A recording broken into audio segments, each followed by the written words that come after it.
মারো অবিরত ক্ষমা করো, তুমি বাঁচাও তুমি মারো অবিরত ক্ষমা করো, ধরার যে জন তাকেই ধরো, তোমার মুঠোই সবই আল্লাহ।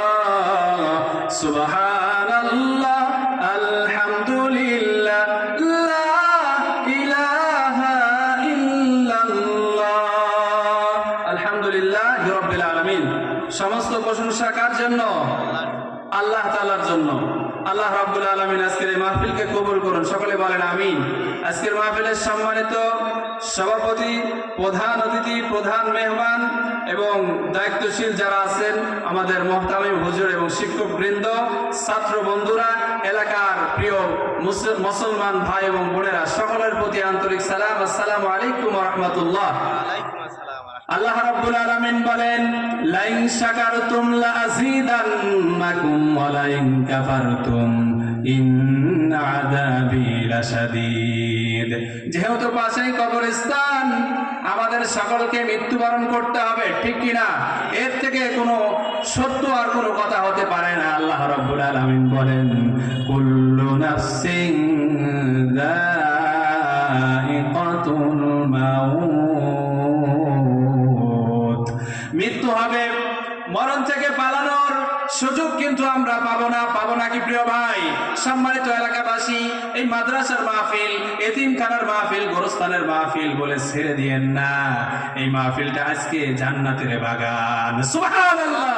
প্রিয় উপস্থিতি, প্রিয় হাজিরিনের জন্য আল্লাহ রাব্বুল আলামিন বলতেছেন, যারা আমার শুকরিয়া আদায় করবে, নিয়ামত পাইলো, সব কিছু পাইলো, জায়গা পাইলো, জমি পাইলো, হায়াত পাইলো, টাকা করি, অর্থ সম্পত্তি, নারী সন্তান আদি সব কিছু পাইলো, কিন্তু আল্লাহ তাআলার ইবাদত করলো না, তারা কিন্তু না শুকরিয়া আদায়কারী, ঠিক কিনা? এই জন্য শুকরিয়া আদায় করবেন তো নিয়ামত বৃদ্ধি হবে, হায়াত বেড়ে যাবে, রিজিক বেড়ে যাবে, সন্তান সন্ততি নেককার হবে। সুবহানাল্লাহ। আজকের সন্তান সন্ততি যে কথা শুনে পিতামাতা, কিন্তু আমরা নিয়ামতটা আদায় করি না। এই জন্য দিনে শিক্ষাও দিতে হবে। ওয়ালাইন কাফারতুম, যদি অস্বীকার করা যায়, ইন্না আযাবি লাশাদীদ, কঠিন শক্ত শক্তিশালী আযাবের মধ্যে আল্লাহ রাব্বুল আলামিন আমাদেরকে পাকড়াও করে নিবে, বুঝতেও পারবো না। নাউজুবিল্লাহ।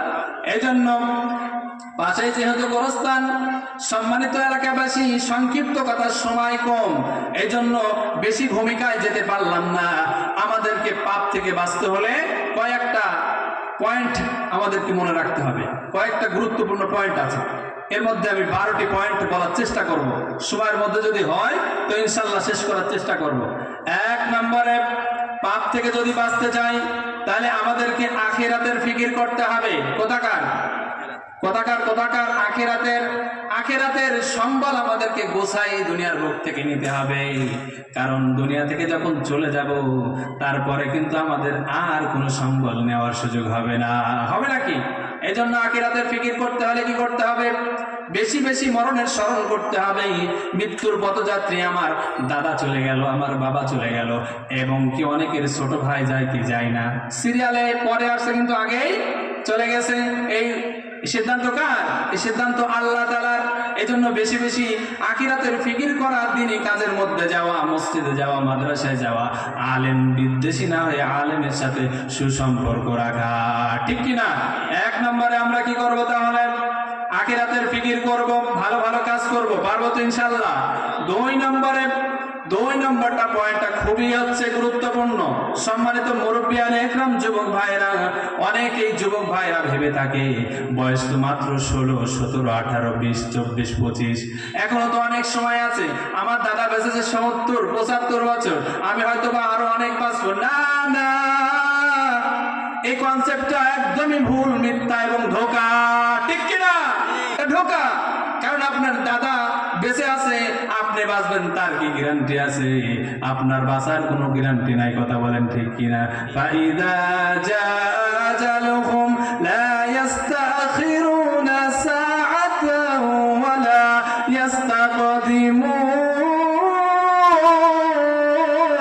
ইস্তাকদিমুন। মৃত্যুর জন্য যদি দুর্গম পাথিরেও পলায়ন করি, মৃত্যুর হাত থেকে বাঁচা যাবে নাকি? যাবে। কেউ বাঁচছে? ফেরাউন বাঁচছে? নমরুদ? না না। সর্বশেষ মাইকেল জ্যাকসন 150 বছর বাঁচতে চেয়েছিল। খুব গুরুত্বপূর্ণ নোট করেন, তাকে বাঁচায় রাখার জন্য ভাল্ব, কিডনি, হৃদয়, হার্ট, আপনার যা কিছু দরকার লোক সেট করে রেখেছিল, কিন্তু 50 বছরে চলে গেছে। 100 বছর তো দূরের কথা, 50 বছরে ফিনিশ। এদের ফায়সালা কার? আল্লাহ তাআলা। তাহলে 2 নম্বরে কি করতে হবে? 2 নম্বরে আমাদেরকে খাঁটি তওবা করা লাগবে। কি করা লাগবে? সূরা তাহরিম 8 নম্বর আয়াতে কারিমা আল্লাহ তাআলা বলেন, ইয়া আইয়ুহাল্লাযীনা আমানু তুবু ইলাল্লাহি তাওবাতান নাসুহা। হে ইমানদারের গোষ্ঠীরা, সুবহানাল্লাহ বলেন। হে ইমানদারের দাবিদাররা, বান্দা বান্দিরা, শোনো শোনো, তওবা করো, খাঁটি তওবা। যেই তওবা করলে আর গুনাহের দিকে যাওয়া যায় না। সুবহানাল্লাহ বলেন। তওবা করার শর্ত 4টি। কয়টি? 1 নম্বর শর্ত, এই পয়েন্টের আমার 4টা শাখা আছে। 1 নম্বর শর্ত, অতীতের গুনাহ থেকে ফিরে আসা, মানে অতীতের গুনাহ ছেড়ে দেওয়া। ধরেন আগে গাঁজা খাইতাম, এখন তওবা করেছি, আর গাঁজার নহর যতই আসুক, বন্ধু বান্ধব যতই ডাকুক, যাওয়া যাবে না। মদ যত খেয়েছি, এখন তওবা করেছি, আর ওখানে আড্ডায় যাওয়া যাবে না। যত জেনা করেছি, যত মিথ্যা বলেছি, তওবা করেছি, আর ওখানে ফিরে যাওয়া যাবে না। 2 নম্বর শর্ত, গুনাহের উপর অনুতপ্ত হওয়া। গুনাহ করেছি, লজ্জিত হওয়া। আয় আল্লাহ, না জেনে না বুঝে কত গুনাহ করেছে, রব্বুল আলামিন আমার মতো নালায়েক কিনা মাপ পাবে নাকি? এভাবে কান্না করা, এভাবে আল্লাহ তাআলার কাছে রোনাজারি করা, গুনাহের উপরে অনুতপ্ত হওয়া। 3 নম্বরে দৃঢ় প্রতিজ্ঞা করা, আর গুনাহ করবই না। বলেন ইনশাআল্লাহ, জোরে বলেন ইনশাআল্লাহ, আর গুনাহ করবই না। এই দৃঢ় প্রত্যয় করা, দৃঢ় প্রতিজ্ঞা করা, আর অন্যায় করব না, কারোর সাথে খারাপ আচরণ করব না, কোথাও গালি দেব না, কোথাও বকা দেব না, কারোর সম্পদ লুণ্ঠন করব না, কারোর আইল ঠেলবো না, কারোর হক মেরে খাবো না। 4 নম্বর শর্ত হলো, যদি কোনো মানুষের হক মেরে খান, সেটা পরিশোধ করা লাগবে। এই যারা সুদী ব্যবসা করে, আছে না নাই? এই সুদের টাকা যারা বেশি নিয়েছেন, ফেরত দিতে হবে। 100 বার হজ করলেও আপনার মাপ পাওয়ার আশা নাই। কেন?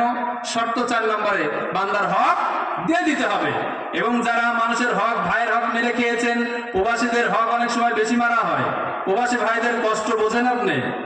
এজন্য প্রবাসী ভাইদের হক মেরে খাওয়া যাবে না। ভাইটা নিয়েছেন, অন্তত মাপ চান। বোনেরটা নিয়েছেন, মাপ চান। ফুপিরটা নিয়েছেন, মাপ চান। তাহলে খাঁটি তওবা করবো তো ইনশাআল্লাহ। খাঁটি তওবা করবেন কে কে? তো হাত তুলে দেখান। লিল্লাহে তাকবীর, লিল্লাহে তাকবীর।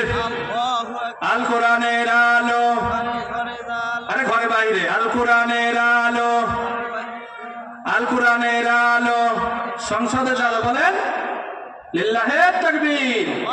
আল্লাহ রাব্বুল আলামিন আমাদের খাঁটি তওবা করার তৌফিক দান করুন। সকলে বলেন আমিন। 3 নম্বরে একটা পয়েন্টও কিন্তু মিস করা যাবে না। 3 নম্বরে ইস্তেগফার পাঠ করা বেশি বেশি। রজব শাবানে বরকত দাও, রমজান মাসে গুনাহ ঝরাও। বলেন আমিন। রজব শাবানে বরকত চাওয়া দরকার আছে না? রজব শাবানে বরকত দাও, রমজান মাসে গুনাহ ঝরাও। বলেন আমিন। এই জন্য ইস্তেগফার পড়া, বলেন তো একটু আস্তাগফিরুল্লাহ, আরো জোরে বলেন আস্তাগফিরুল্লাহ, আস্তাগফিরুল্লাহ। এই যে আস্তাগফিরুল্লাহ 3 বার বললাম, আমাদের অনেক গুনাহ খাতা মাফ হয়ে গেছে। সুবহানাল্লাহ। এবং আল্লাহ তাআলার নিকটবর্তী চলে গেছি। সুবহানাল্লাহ, আল্লাহু আকবার। এই জন্য আস্তাগফির বেশি বেশি পড়বো। শুয়ে পড়বো, ঘুমিয়ে পড়বো, দিনে পড়বো, রাতে পড়বো, চলতে পড়বো, গাড়িতে, বাড়িতে, বাসে, ট্রাকে এবং বিমানে। কথা বলেন ঠিক কিনা? সাইকেলে, মোটর সাইকেলে, সব সময়ের জন্য আস্তাগফির পড়ার দরকার আছে না নাই? পড়তে হবে। তারপরে ক্ষমা, 4 নম্বরে ক্ষমা চাওয়ার আশায় বারবার ক্ষমা চাওয়া। 4 নম্বর ইস্তেগফার তো পড়বই, কিন্তু আল্লাহ তাআলাকে একটু নামাজ শেষে 2 হাত তুলে উত্তোলন করে, অথবা গভীর রজনীতে দিলটা লাগাইয়া আল্লাহ তাআলাকে বলার দরকার আছে কিনা, আয় আল্লাহ আমাকে আপনি মাফ করে দেন, আমাকে ক্ষমা করে দেন। অনেক গুনাহ করেছি, অনেক নারীদের সাথে কথা বলেছি, অনেক অন্যায় করেছি, অনেক দুনিয়ায় ক্ষমতা ছিল, টাকা ছিল, দলের পাওয়ার ছিল, সবকিছু করতে পেরেছি। রব্বুল আলামিন, আমি আপনার কাছে ক্ষমা চাই। আমি নালায়েক, নাখাস্তা, আমার মতো গুনাহগার আর কেউ নাই। নিজেকে ছোট করে করে আল্লাহর কাছে তওবা, ক্ষমা বারবার চাওয়া, আশা করার দরকার আছে না নাই? 5 নম্বরে আল্লাহ রাব্বুল আলামিনের হাবিব সাল্লাল্লাহু আলাইহি সাল্লাম তার আদর্শ সর্বক্ষেত্রে বাস্তবায়ন করার দরকার আছে না নাই? বাস্তবায়ন করার দরকার আছে না নাই? আল্লাহ রাব্বুল আলামিন কুল ইন কুনতুম তুহিব্বুনাল্লাহ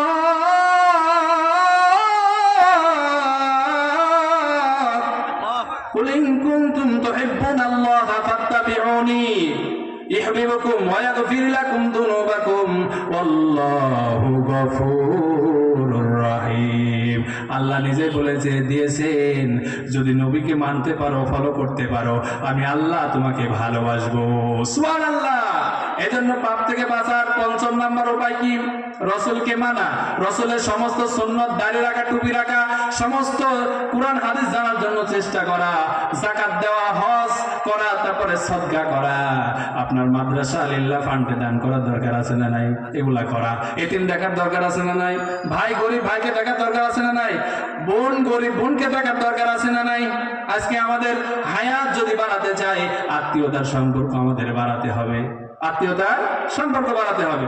তাহলে রাসূলের সুন্নাত সব জায়গায় মানবো। যদি মানি হয় ইয়াগফির লাকুম যুনুবাকুম, আল্লাহ বলতেছেন যদি মানতে পারো আমি তোমার জীবনের সমস্ত পাপ থেকে তো বাঁচতে চাও, আমি 5 নম্বরে তোমাকে বলে দিচ্ছি, আমি তোমার জীবনের সমস্ত জুনুব, সমস্ত খাতা, সমস্ত চোখ, সমস্ত ব্যাড কালচার, ব্যাড ওয়ার্ক আমি তোমাকে মাফ করে দিলাম। সুবহানাল্লাহ। 6 নম্বরে আযান দেওয়া, এটা কিন্তু গুরুত্বপূর্ণ।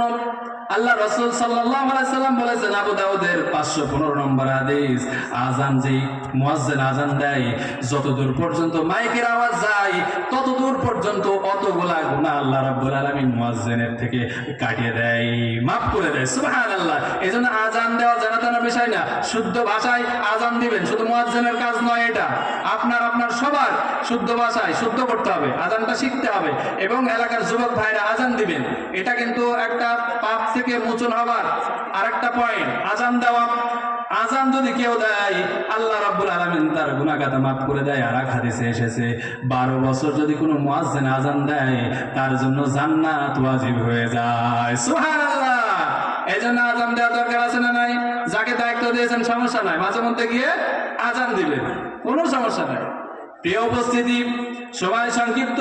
7 নম্বর, পাপ থেকে যদি বাঁচতে চান, সর্বদাই যেখানেই থাকেন না কেন, কোথায় যদি কষ্টান্নদের মধ্যে পড়ে যান, 2 রাকাত নামাজ আদায় করা দরকার, সুন্দর করে ওযু করে 2 রাকাত সুন্দর করে ওযু করে যদি নামাজ পড়তে পারে, এমনি নামাজ, শুধু খালি ফরজ নামাজ তা না, এমনি যদি পড়তে পারি, মহান আল্লাহ রাব্বুল আলামিন এই নামাজের উসিলায় আমাদের পাপ থেকে মাফ করে দেবে। সুবহানাল্লাহ। পাপে ছাড়ে না পাপে, ঠিক কিনা বলেন? এই জন্য পাপ সবার আছে না নাই? এই জন্য পাপ থেকে মুক্ত কেউ নয়। এই জন্য পাপ থেকে বাঁচার জন্য অনেক উপায় আছে। এই উপায়গুলো আমাদের ফলো করার দরকার আছে না নাই? ফলো করার দরকার আছে। একটু জিকির করে লা ইলাহা ইল্লাল্লাহ, জোরে লা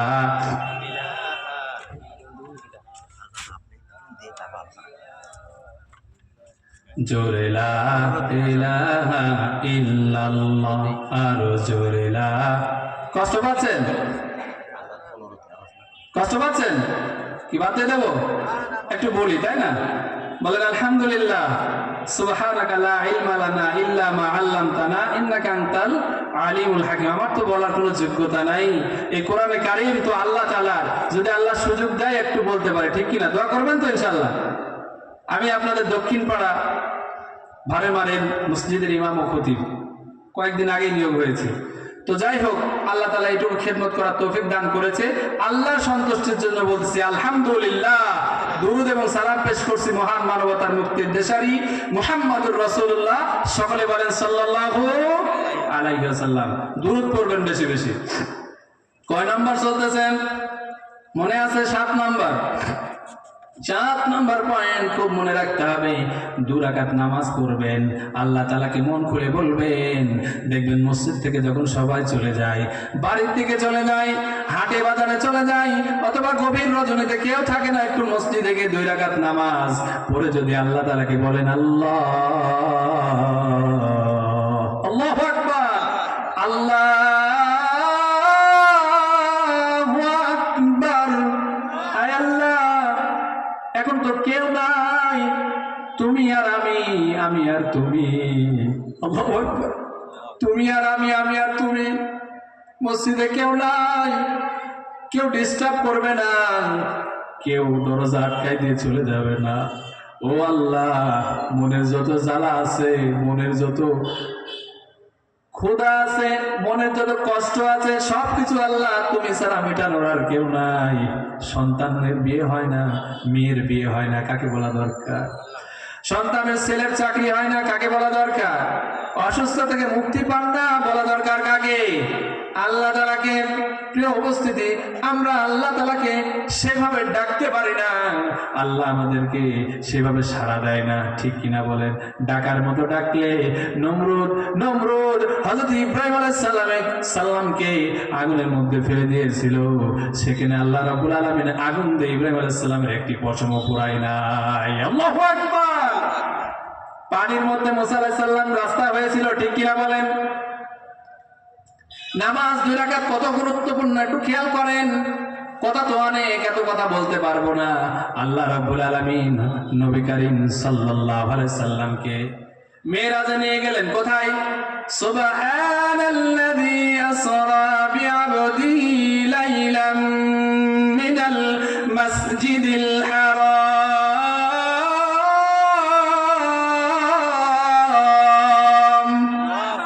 কোথায় নিয়ে গেলেন? মসজিদুল হারাম থেকে, মসজিদ আকসা থেকে নিয়ে চলে গেলেন, ঊর্ধ্ব গমনে নিয়ে ইসরা করাইলেন তাকে।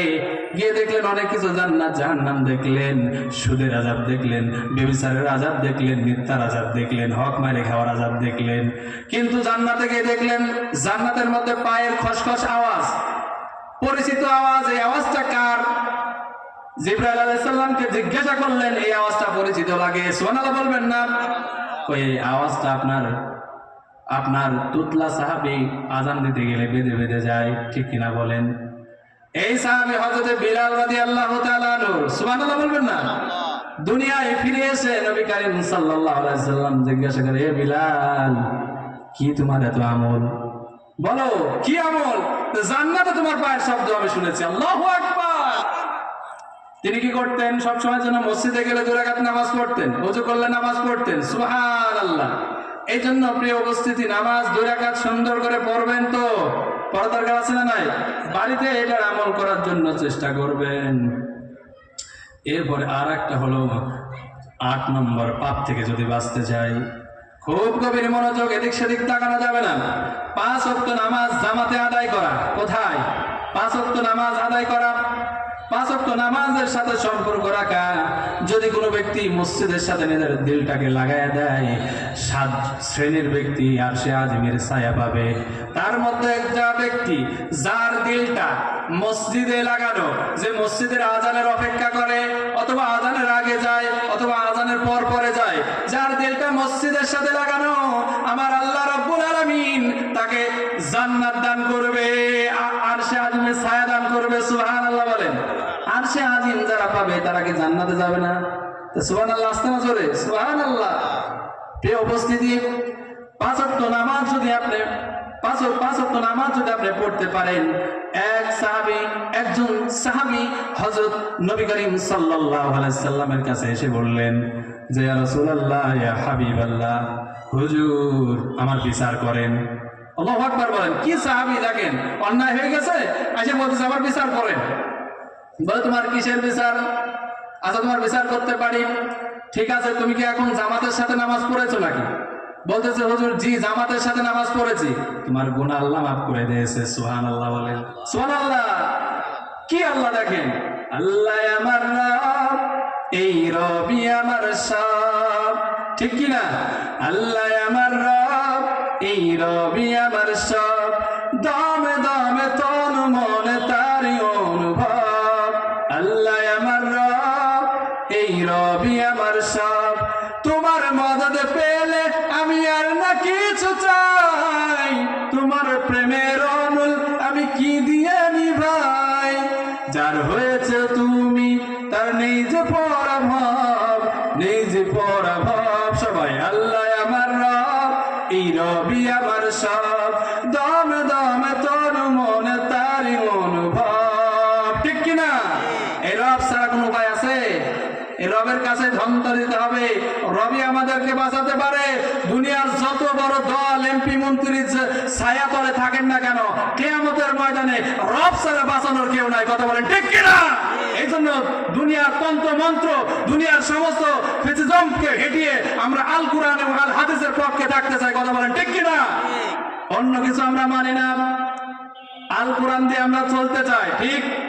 পরিবার চালাতে চাই, সমাজ চালাতে চাই, রাষ্ট্র চালাতে চাই, এবং আন্তর্জাতিক মহল পর্যন্ত আল কোরআন দিয়ে আমরা চালাইতে চাই। আল্লাহ কবুল করুন, বলেন আমিন। তাহলে সাহাবীকে নবী কি বললেন? তুমি নামাজ জামাতে পড়েছো না? হ্যাঁ পড়েছি, তোমাকে মাফ করে দিয়েছে আল্লাহ। সুবহানাল্লাহ। এজন্য নামাজ জামাতের সাথে আদায় করতে হবে। 9 নম্বর, যদি জামাতের সাথে নামাজ আদায় করেন, ও যে ছোট মোটো গুনাহ যা আছে সব মাফ হয়ে যাবে, বড় গুনাহ মাফ হয়ে যাবে। সুবহানাল্লাহ। এজন্য জামাত ছাড়া নামাজ পড়া যাবে নাকি? জামাত ছাড়া নামাজ পড়া যাবে না, ইমাম যে হয় হোক, কিন্তু নামাজ আপনার মসজিদেই পড়া লাগবে, যদি সুস্থ থাকেন একদম তখন। এরপরে আমাদের সব থেকে বড় বিষয় সেটা হচ্ছে আল্লাহ রাব্বুল আলামিন আমাদের যে সুযোগ দিয়েছে সেই সুযোগ কাজে লাগাতে হবে। হায়াতের জিন্দেগিতে নামাজ ছেড়ে দেওয়া যাবে না। সমস্ত ইবাদত বন্দেগী কার জন্য হতে হবে? কুল ইন্না সালাতি ওয়া নুসুকি ওয়া মাহইয়ায়া ওয়া মামাতি লিল্লাহি রাব্বিল আলামিন। আমার নামাজ, আমার কুরবানি, আমার জিন্দেগি, হজ, যাকাত, সাদকা, আমার মৃত্যু, সব কিছু কার জন্য? আর ওজোর বলেন কার জন্য? আল্লাহ তাআলার জন্য। এজন্য প্রিয় উপস্থিতি, একজন নামাজের আজানের জবাব দিয়ে দিন। এই জন্য প্রিয় উপস্থিতি, আমাদের সকলকেই নামাজি হতে হবে। নামাজ ছাড়া যদি আমরা চলি তাহলে কিছুই শিখতে পারবো না। নামাজ আমাদের সামাজিকতা শেখায়, নামাজ আমাদের অন্যায় থেকে বিরত রাখা শেখায়, নামাজ সব কিছু আমাদেরকে শেখায় মানদণ্ডে, যে মানুষ কে ভালো এবং কে খারাপ, কে ভালো কে খারাপ। এই জন্য নামাজ ছেড়ে দেওয়া যাবে নাকি? নামাজ ছেড়ে দেওয়া যাবে না। সব থেকে বড় যে ইবাদত সেটার নাম হচ্ছে নামাজ। মা বোনেরা খুব গাফিলতি করে, নামাজ পড়তে চায় না। ছোট বাচ্চার উসিলা দেয়, শীতের উসিলা দেয়, ঠান্ডা পানের উসিলা দেয়, অসুস্থতার উসিলা দেয়। বাবা দুনিয়ায় অসুস্থ থাকেন আর সুস্থ থাকেন, মরতে তো হবে এটা শিওর। নামাজ পড়ে যদি আপনি দেখেন যে পরপরে আমার জন্য ভালো কিছু আছে, তাহলে নামাজ পড়তে অসুবিধা আছে? কোনো অসুবিধা নেই। আমি তো মনে করি এটা প্লাস পয়েন্ট। যারা বোকার স্বর্গে বাস করে তারা বোঝে না যে নামাজ ছেড়ে দিচ্ছি, এটা দ্বারা আমি কি অন্যায় করতেছি। কথা বলেন ঠিক কিনা?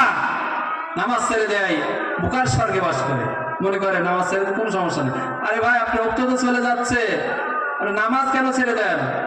নামাজটা পড়ে যা কাজ আছে করেন, সমস্যা নাই। এটা তো রক্সদ আল্লাহ দিয়েছেন, কিন্তু আমরা করতে পারতেছি না। আমরা কি করতেছি? কি হবে, নামাজই তো, সিজদাই তো নাকি। এটাতে কত বড় আমল আপনি তো জানেন না, আপনি তো বুঝতেছেন না। যখন এই যে কবরে চলে যাবেন, যখন এই মাটির নিচে চলে যাবেন, যখন সবাই মিলে আপনাকে দাফন কাফন সম্পন্ন করে আসবে, কেউ আপনি আশা করবেন এত লোক তো আমার পিছে পিছে আসতেছে, হয়তো একজন দুজন হলেও আমার কবরের মধ্যে থেকে যাবে। কিন্তু দেখলেন আস্তে আস্তে কবরের মধ্যে আর কেউ থাকলো না। যে দুজন নেমেছিল সেই দুইজন উঠে গেছে। আপনি ভাবতেছেন একজন তো আছে, মনে শেষ পর্যন্ত থাকবে না, তাও দেখলেও লাস্ট পর্যন্ত একজন নাই। উপরে দাঁড়ায় আছে, দোয়া খাইর করতেছে, মাটি সমান করতেছে।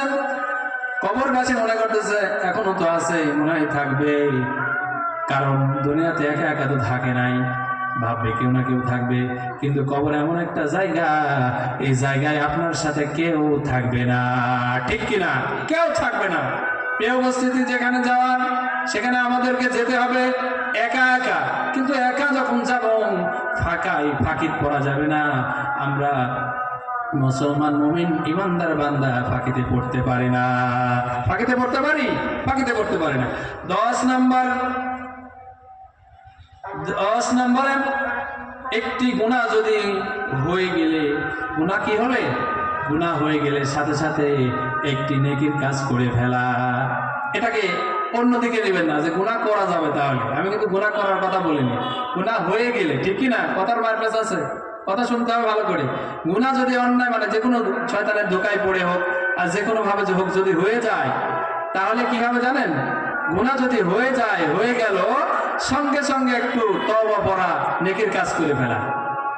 তাতে কি করা যায়? পূর্বের গুনাহটা মাফ হয়ে যায়। সুবহানাল্লাহ। এই জন্য গুনাহমুক্ত জীবন আমাদেরকে করতে হবে। ভুল হবেই, ভুল নাই কার? ভুল মানুষের আছে, ভুল নাই শয়তানের। ও তো পুরা জিন্দগি ভুল করে ফেলছে, ঠিক কি না? ও তো আর মানে না, ওর পুরা জিন্দগি ভুল। এই জন্য যা করে এখন আর ওর কাছে ভুল মনে হয় না।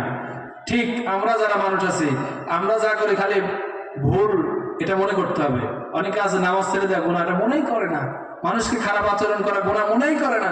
আপনি দল বেদল যাই করেন না কেন, ভাই ও তো মানুষ। সে যদি অন্য ধর্মাবলম্বী হয়, তার সাথে ভালো আচরণ করা, ঠিক কিনা? তাহলে গুনাহ যদি হয়ে যায়, সঙ্গে সঙ্গে একটি নেকির কাজ করে ফেলা। মনে করেন একটি গুনাহ করে ফেলেছে, 10টা টাকা দান করে দেন, অথবা 100 বার সুবহানাল্লাহ আলহামদুলিল্লাহ বলেন। কিন্তু এই গুনার উপর কিন্তু প্রতিষ্ঠিত থাকা যাবে না, বারবার করা যাবে না।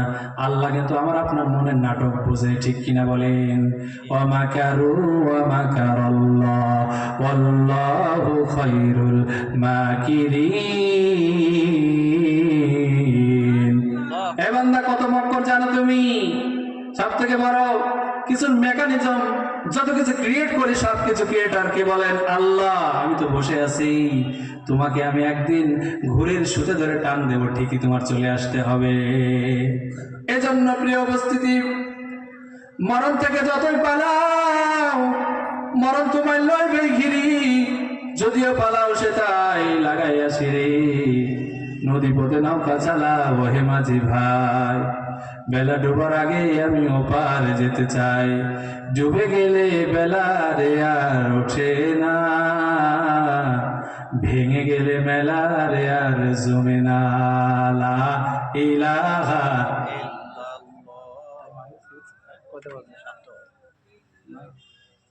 জোরে লা ইলাহা লা ইলাহা ইল্লাল্লাহু মুহাম্মাদুর রাসূলুল্লাহ। প্রিয় উপস্থিতি, তাহলে কি করতে হবে? একটা গুনাহ হয়ে গেলে, গুনাহ করলে না, একটা গুনাহ হয়ে গেলে অজান্তে, মনের বা অখিয়ালে বা রাগে বা যে কোনো পাল্লায় পড়ে, তাহলে সঙ্গে সঙ্গে তওবা করে একটা নেকি করব। পারবো না ইনশাআল্লাহ? এরপরে 11 নাম্বার, জিকিরের মজলিসে যাওয়া, জিকিরের মজলিসে বসা। সুবহানাল্লাহ বলেন। জিকিরের মজলিস নামাজের স্থান, জিকিরের মজলিস ওয়াজ মাহফিল তাফসীরের জায়গা, আজকের এই জায়গা। সুবহানাল্লাহ বলেন। এজন্য মজলিসে বসলে গুনাহ মাফ, পাপ থেকে বাঁচার উপায়ের 11 নম্বর পয়েন্ট। এজন্য এই মাহফিলে আসার দরকার আছে না নাই? অনেকে বলতে পারেন এই হুজুরদের তো আলোচনা শুনি। আরে ভাই, শোনেন আর শুনবেন, এটার মধ্যে পার্থক্য আছে না নাই? পার্থক্য আছে। ডাইরেক্ট এখানে রহমত নাজিল হবে, এই রহমত পুরা গোটা এলাকায় চলে যাবে, প্রত্যেকটা বাড়ি বাড়ি রহমত বরকত প্রবেশ করবে, তার তার নিয়ত অনুযায়ী, যার যার নিয়ত যেমন, ঠিক কিনা বলেন? এটা আমরা বুঝি না, মনে করি বাড়িতে বসে শুনলে মনে হয়ে যাবে। না, শুনতে হবে আপনাকে এসে। এই জিকিরের মজলিসে বসা বেশি বেশি। আল্লাহ তাআলার কাছে যদি জিকিরের মজলিসে কোনো বান্দা যায়, আল্লাহ রাব্বুল আলামিন ফেরেশতাদের সাথে এই বান্দাকে নিয়ে গর্ববোধ করে। সুবহানাল্লাহ। 12 নম্বরে জিকির করা। একটা মজলিসে বসলেন, আর একটা জিকির করা, বেশি বেশি আল্লাহ তাআলাকে স্মরণ করা। কিভাবে স্মরণ করবেন? সুবহানাল্লাহ, আলহামদুলিল্লাহ, লা ইলাহা ইল্লাল্লাহ, লা ইলাহা ইল্লাল্লাহ, আল্লাহু আকবার। এই 4টা বাক্য আল্লাহ তাআলার কাছে জিকির করার জন্য শ্রেষ্ঠ। সুবহানাল্লাহ। এর মধ্যে বেশি শ্রেষ্ঠ হলো আরেকটা, লা ইলাহা ইল্লাল্লাহ, সুবহানাল্লাহ 33 বার, আলহামদুলিল্লাহ 33 বার, আল্লাহু আকবার 33 বার, 100 বার আগে যদি আপনি বলেন লা ইলাহা ইল্লাল্লাহ ওয়াহদাহু লা শারীকা লাহু লাহুল মুলকু ওয়া লাহুল হামদু ওয়া হুয়া আলা কুল্লি শাইইন কাদির, এটা যদি বলতে পারেন, যদি বালু পরিমাণ, সমুদ্রের ফেনা পরিমাণ যদি গুনাহ থাকে, আল্লাহ রাব্বুল আলামিন ইনশাআল্লাহ ওই বান্দা বান্দির জীবনের সমস্ত গুনাহ মাসা ধুয়ে মুছে সাফ করে দিবে। সুবহানাল্লাহ। প্রিয় উপস্থিতি, যে কথা বলেছি, ভাষাগত দিক দিয়ে যদি কেউ কষ্ট পেয়ে থাকেন, ক্ষমা সুন্দর দৃষ্টিতে দেখবেন, আমার জন্য দোয়া করবেন। আল্লাহ রাব্বুল আলামিন আমাকে আমল করার, আপনাদেরকে আমল করার তৌফিক দান করুন। সকলে বলেন আমিন। ওয়া আখিরি দাওয়ানা আনিল হামদুলিল্লাহি রাব্বিল আলামিন। আসসালামু আলাইকুম ওয়া রাহমাতুল্লাহ। মাশাআল্লাহ।